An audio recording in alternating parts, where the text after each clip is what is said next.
The shovel bit into the hard-packed soil with a dull thud. Elias shifted his weight, leveraging his thin frame to pry another clump of earth free. He tossed it onto the growing mound beside the hole, his breath misting in the crisp, late-autumn air. A few feet away, Boulder, a great black dog with a chest like a barrel and eyes the color of burnt caramel, watched with patient stillness. He had been watching for 3 weeks. His tail gave a single, slow thump against the dry grass. Elias paused, wiping sweat from his brow with the back of a calloused hand, and looked at the dog. A silent question and its answer passed between them. The work was slow, but it was good work. The hole was now 10 feet long, 6 feet wide, and nearly 8 feet deep. It was situated a full 50 yards from the small house his parents had left him, an odd placement that had not gone unnoticed. "Digging a grave for a giant, boy." Elias didn't look up. He knew the voice. Mr. Gable stood at the fence line separating their properties, his arms resting on the top rail, a wry smile playing on his weathered face. He'd been a farmer in this valley for 60 years and believed he had seen every type of foolhardiness the seasons could reveal. "A cellar," Elias said, his voice quiet, not carrying much further than the edge of the pit. Gable chuckled, a dry, rattling sound. "A cellar? Out here? What in God's name for? A cellar's got to be against the house foundations, son. To draw warmth, to keep the frost from heaving the walls in. Everybody knows that." He shook his head, a gesture of pity. "That thing will be a block of solid ice by January. A tomb." Elias drove the shovel into the earth again. Thud. He did not argue. His father had taught him that you couldn't win an argument with a man who already had his mind made up. You could only win by being right. Boulder shifted his weight, a low rumble in his chest directed not at Elias, but at the fence. Later that evening, with the lamp lit and Boulder asleep at his feet, Elias spread his father's journals across the small wooden table. The pages were filled with a cramped, precise script and detailed drawings. His father had been an engineer before he'd been a farmer, a man who saw the world in terms of stress loads, thermal dynamics, and elegant solutions to brutal problems. He had spent years observing the valley's winters, documenting the depth of the frost line, the force of the wind, the sheer weight of accumulated snow. One entry was circled in red ink. "The prevailing wisdom is wrong. A root cellar against a house is compromised by the structure above. It is vulnerable to collapse, to fire, to heat loss through the shared wall. The optimal design is subterranean, independent, with a low profile to shed snow and wind.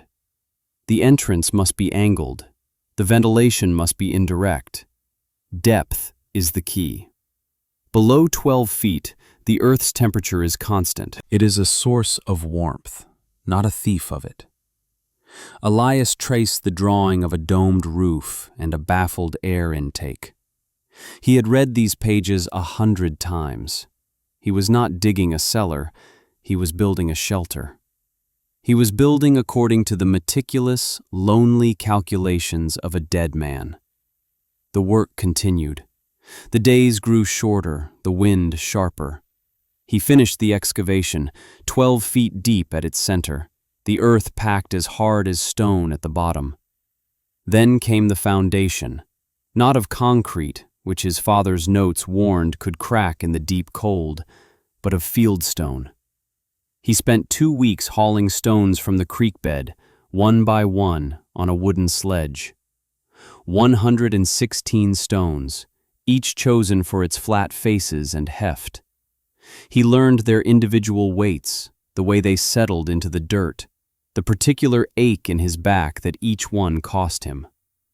Boulder would often accompany him, not helping, but simply being there, a silent, furry witness to the immense, repetitive labor. Mr. Sterling, who owned the largest ranch in the county and drove a new motor car, stopped one afternoon. He watched from his vehicle for a long time before finally getting out, leaving the engine running. "Gable tells me you're building an ice box," Sterling said, his voice accustomed to command. He gestured at the stone-lined pit. "I'll give you this, son.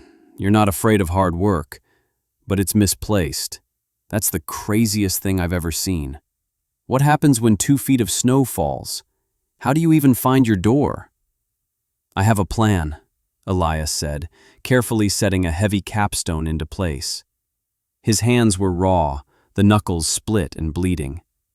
Sterling laughed, a short, barking sound. "A plan?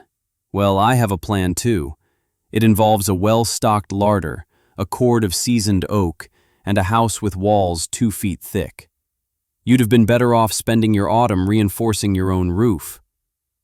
He got back into his car and drove away, leaving behind the smell of gasoline and certainty. The skepticism was a constant presence, a low hum of disapproval from the small community. Mrs. Gable would sometimes watch him from her kitchen window, her expression one of worried pity. She saw a boy, orphaned and alone, wasting his strength on a foolish obsession. She saw grief misdirected into a hole in the ground. Only one person looked at his work with something other than mockery or concern. Anya, the Gables' niece who had come to live with them, would sometimes walk the fence line. She was as quiet as he was. She never offered advice or criticism. One sweltering afternoon during the stone hauling, she appeared with a jar of cold water. "You look tired," she said. Elias drank, the water so cold it made his teeth ache. "I am." She looked at the precise, tight-fitting stonework in the pit. "My uncle says it won't work." "He's wrong," Elias said. It wasn't boastful, it was a simple statement of fact, like saying the sky was blue. Anya considered this. She looked from the deep, stone-lined hole back to Elias's steady eyes. "Why is it so far from the house?" she asked, her curiosity genuine. "So the house falling down won't block the door," he answered. She nodded slowly, as if that were the most logical thing in the world. She did not laugh. She took the empty jar and walked back to her house, leaving Elias with a strange feeling of lightness in his chest. Autumn bled into the gray stillness of early winter. Elias began the woodwork. He used heavy timber, salvaged from his father's old barn, each piece dense with age. He built a vaulted, curved roof, designed to bear an immense load and to shed snow, not fight it. He followed the journal's diagrams perfectly, cutting the joints with a handsaw, his muscles screaming in protest. Every evening was spent oiling the wood, sealing it against moisture. He built 2 small vents, a low intake and a high exhaust, both baffled and screened to prevent them from being blocked by drifting snow. His father's notes called it a thermal siphon, a way for air to circulate without creating a draft. The centerpiece was the hatch. It was not a simple wooden door. It was a composite of wood and metal, 3 inches thick, insulated with packed wool from his own few sheep. It was heavy, so heavy he had to devise a pulley system to lift it into place. The hinges were massive, forged by the town blacksmith, who had shaken his head at the order. "What are you trying to keep out, Elias? A grizzly bear?" "The weight," Elias had replied. By the time the first real snow fell, a light dusting that outlined the world in white, the structure was complete. All that was visible from the surface was a low, gently sloping mound of earth, now covered in snow, and the heavy, dark wood of the angled hatch, which sat nearly flush with the ground. It looked like nothing more than a strange burial mound. He spent the next weeks stocking it. He moved sacks of flour, beans, and potatoes from the house cellar. He stacked firewood, not a huge amount, but dense, slow-burning oak, inside along one wall. He installed a small, efficient stove his father had designed, its flue pipe running through a complex stone heat sink before venting out. He brought down blankets, lamps, oil, and his father's journals. It was dark and cool inside, the air still and smelling of damp earth and raw wood. When he closed the heavy hatch, the silence was absolute. Boulder, who followed him everywhere, would lie on the dirt floor, perfectly content, his tail thumping a soft rhythm in the quiet. The town's laughter had mostly subsided, replaced by a kind of settled, head-shaking acceptance of the boy's eccentricity. The Elias folly, they called it. Gable's prediction became the common wisdom. Wait until the ground freezes solid. Wait until the first real blizzard. He won't even be able to open that door.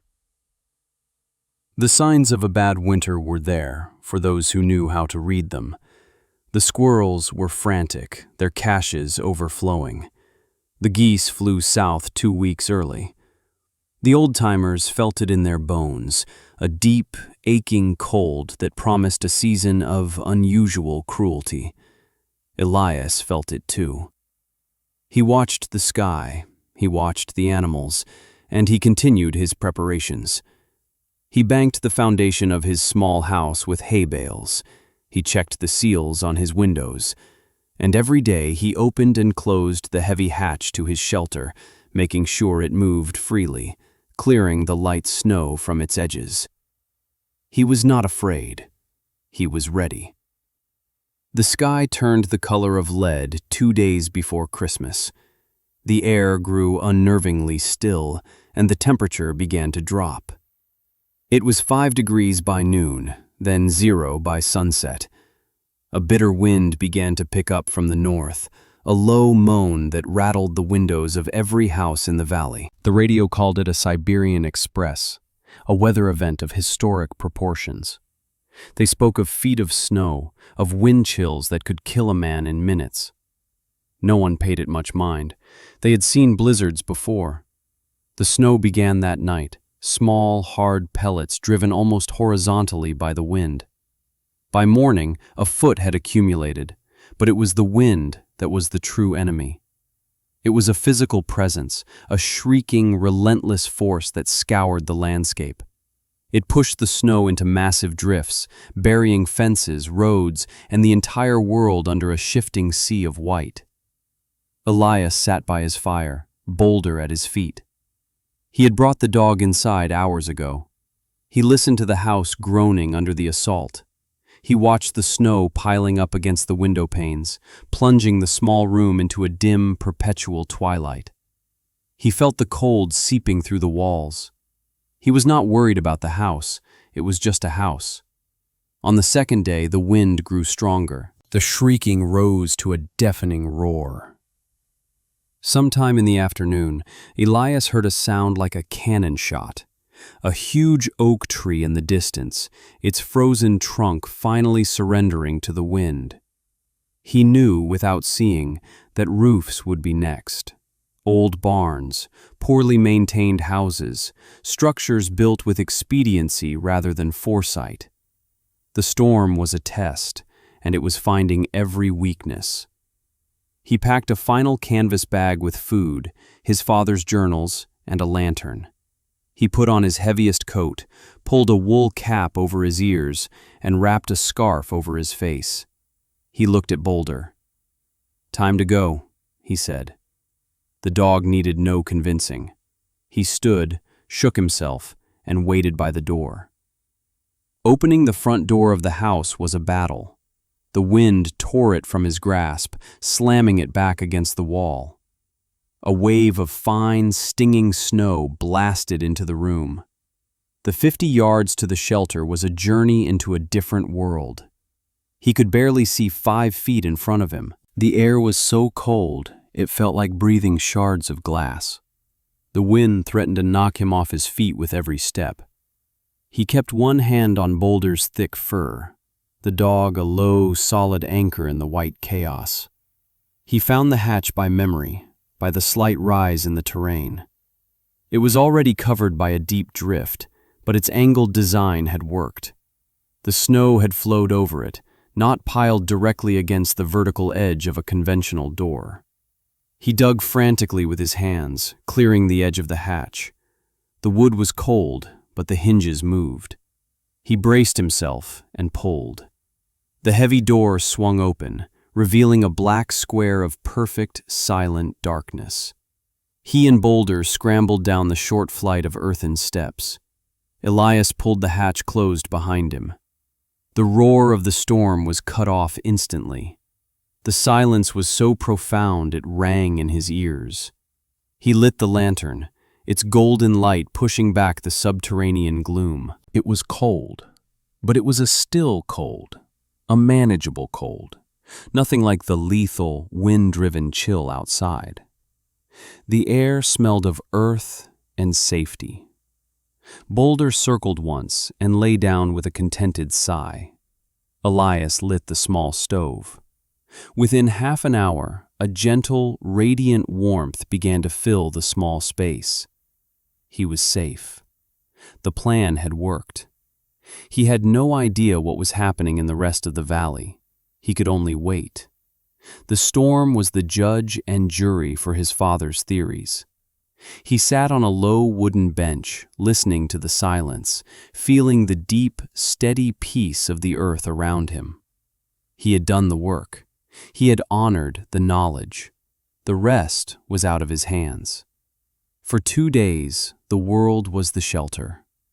The steady warmth of the stove, the quiet companionship of the dog, the rustle of pages as he reread his father's journals. The only sound from outside was a faint, deep vibration that traveled through the earth, the ceaseless howling of the wind, muted and robbed of its terror. On the third night, as the fire burned low, he heard a new sound, a frantic, muffled banging on the hatch above. Boulder was on his feet in an instant, a low growl rumbling in his chest. Elias put a hand on the dog's head. "It's okay," he whispered. He climbed the steps, his heart pounding. He pushed against the heavy door. It was heavy with the weight of new-fallen snow, but it opened. A blast of icy wind and snow roared into the opening. 2 figures were huddled there, white ghosts covered in ice. It was Mr. Gable and his wife. Gable's face was a mask of frozen desperation. "Elias!" he yelled over the wind. "Our roof! The back half of the house! It's gone! The whole thing just collapsed! We thought we were going to die!" Mrs. Gable was sobbing, her hands held out as if in prayer. "The cold! We couldn't. We saw your stovepipe, a little wisp of smoke. It was the only thing." Elias didn't hesitate. "Get in," he said, his voice calm and steady. "Hurry." He helped them down the steps, their bodies stiff with cold, their movements clumsy with exhaustion. He pushed the heavy hatch closed again, sealing them in the warm, quiet dark. Mrs. Gable collapsed onto a pile of blankets, weeping with relief. Mr. Gable stood, stunned, looking around the small, secure space. He touched the stone wall. He looked at the gentle curl of smoke rising from the stove. He saw the neat stacks of wood, the sacks of food. He saw the incredible, impossible truth. "It's warm," he whispered, his voice full of awe. "My God, boy, it's warm in here." Elias simply nodded and ladled 2 cups of water from a pail. He handed them to the Gables. Their hands were shaking too much to hold them steady. An hour later, there was more pounding. This time, it was Anya. She had come alone, fighting her way through the storm. Her face was pale, her lips blue, but her eyes were clear. "Mr. Sterling's barn collapsed," she said, her breath coming in ragged gasps. "His roof is failing. He sent his ranch hands home, but some of them live too far. They're trying to shelter in the main house, but the windows have blown in. They're freezing." Before Elias could answer, Mr. Gable spoke, his voice hoarse. "Bring them here. Tell them to come here." He looked at Elias, his eyes filled with a lifetime of certainty now shattered into pieces. "There's room. Isn't there, son?" "There's room," Elias confirmed. Anya went back out into the storm, a human shuttle between desperation and safety. She returned with 2 young ranch hands, and then, an hour later, with Mr. Sterling himself.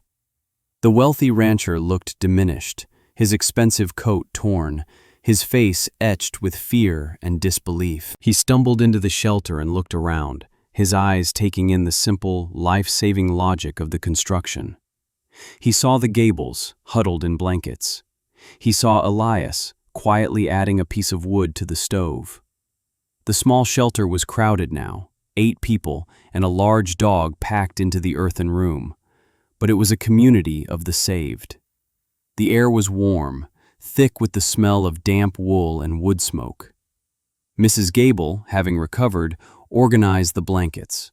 Mr. Gable, silent and humbled, helped Elias stack more wood by the stove. Sterling, after a long period of silence, finally looked at Elias. "I was wrong," he said, the words costing him a great deal.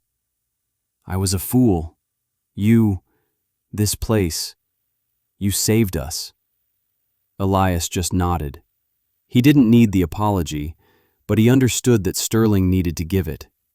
He looked over at Anya, who was giving a warm cup of broth to one of the young ranch hands. She met his gaze and gave him a small, tired smile. In her eyes, he saw the same quiet understanding he had only ever seen in his father's journals and Boulder's patient gaze. It was the look of truth, recognized. They spent another day and night in the shelter, a strange, temporary family bound by the fury of the storm outside and the quiet genius of the room that held them. They shared stories, they shared food, and they shared a profound and humbling sense of gratitude. The Elias Folly had become the ark. When the wind finally died and the snow stopped, Elias pushed open the hatch to a world transformed. The silence was as absolute as the noise had been. A brilliant, painful sun shone on a landscape of pure white. The snow was piled in drifts 15 feet high. The valley was unrecognizable, a smooth, sculpted terrain of white waves. Of his own small house, only the peak of the roof was visible. Gable's home was a ruin, a jagged wound in the snow. Sterling's grand ranch house was partially buried, its windows shattered sockets. But the shelter's low mound was clear, the snow having swept over its curved roof exactly as the journals had predicted. The small, protected stovepipe let out a steady, pale plume of smoke into the frozen air. It was a beacon. It was life. The work of digging out took weeks. The community, shattered by the storm, slowly came together. The first gathering was not in the church, whose roof had partially collapsed, but around the entrance to Elias's shelter. Mr. Gable, his authority no longer derived from age but from newfound humility, stood before the small crowd of survivors. "Some of you laughed at this boy," he said, his voice thick with emotion. He gestured toward Elias, who stood quietly by the hatch, Boulder at his side. "I laughed the loudest. We called this his folly. We were the fools. This place, this hole in the ground built on knowledge we were too proud to listen to, is why we're standing here today." He didn't just build a cellar, he built a future for this valley. Gable turned to Elias. "I'm sorry, son, for my ignorance, and I thank you for my life." One by one, others stepped forward. Sterling, the ranch hands, neighbors whose homes had been damaged or destroyed. They didn't all apologize, but their eyes held a new respect. They looked at the simple mound of earth not as a strange obsession, but as a monument to quiet, persistent wisdom. In the spring, after the great melt, they came to him with questions. "Can you show us? The plans? My father's journals? Sterling offered to pay him, but Elias refused. He shared the knowledge freely, just as his father would have wanted. He walked them through the principles: the depth, the independent structure, the vaulted roof, the thermal siphon ventilation. He taught them not just how to build, but how to see the world differently, not as something to be fought, but as something to be understood. 5 winters passed.